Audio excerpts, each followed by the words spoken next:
Okay, so we're making the crisscross bag, and the first thing I did was I cut out a 30 by 40 inch piece of fabric, and it had an open side, and what we did was we went and sewed a side seam on the sewing machine with about a 1/2 inch seam allowance all the way down, so now the fabric's like a big tube, okay? Next step in creating the crisscross effect is to actually cut the fabric on the diagonal. So going from one point to the opposite point.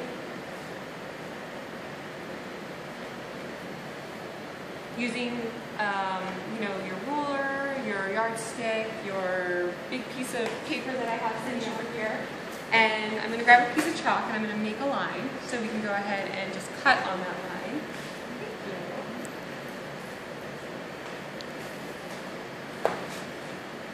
It goes right from one point to the other point. See that on there? And now I'm just going to cut it.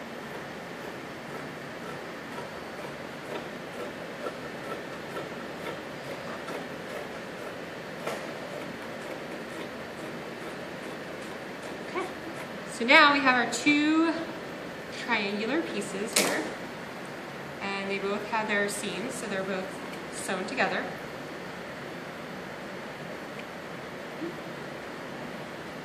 Like so. And what's going to happen is you can fold them down so you get a nice crisp edge along each triangle side. And I'm going to grab some pins, so hang on.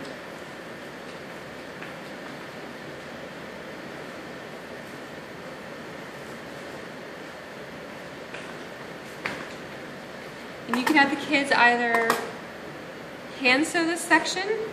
You can do a nice running stitch all the way down,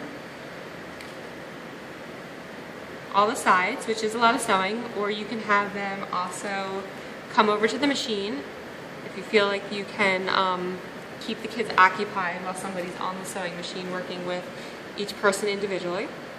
You're just going to come all the way down to each side, or each end.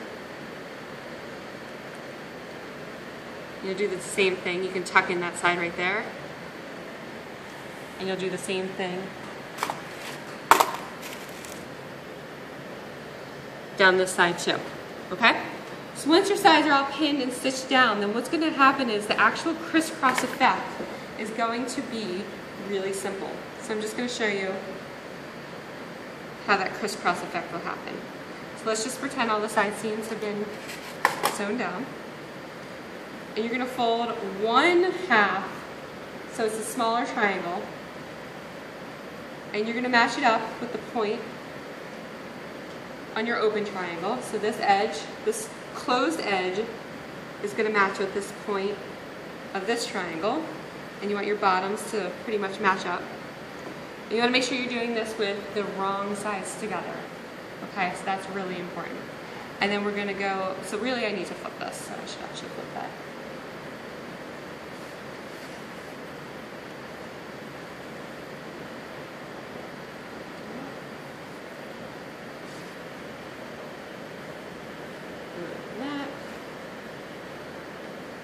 Match our points up again.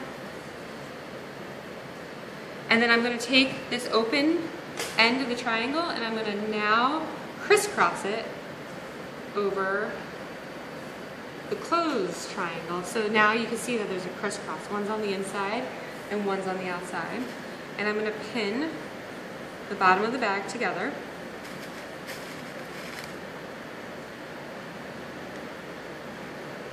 Like so. And this is a good activity for the kids to, work on their pinning skills. You just pinch it and push it through. And then now that you have the shape that you're going to desire for your crisscross bag, we're going to take it back to the sewing machine.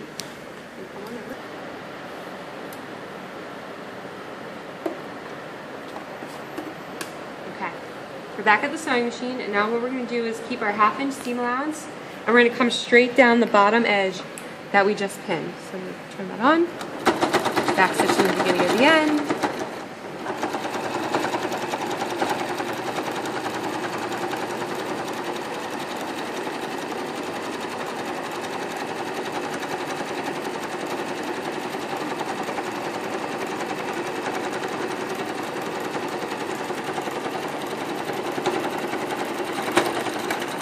stitch again. You've now sewn essentially your bag together. And what's going to happen is you can take your two triangle flaps, open so there's two on one side and two on the other side, and now we can flip it to the good side. Push out our corners, push out our corners. Give it a good shake. Now you can see it is a bag. You notice over here. And what you can do is you notice the two flaps still open up. So one of the things is you can stitch your name tag onto the front of the bag, which will allow the kids to, one, know whose bag belongs to whom, and also to make sure the flaps don't come apart. And on the back side of the bag, as you'll see, they're pretty droopy. You can do a couple of tacking stitches just right at the top. If you want to do a button, you just want to do some embroidery, just something quick and easy. You don't need to put it back on the sewing machine. And when they're all finished, you can take the two top points, measure it up to the kids so it's not down to their knees, and you're just going to take the two top points and tie them together. And there you go.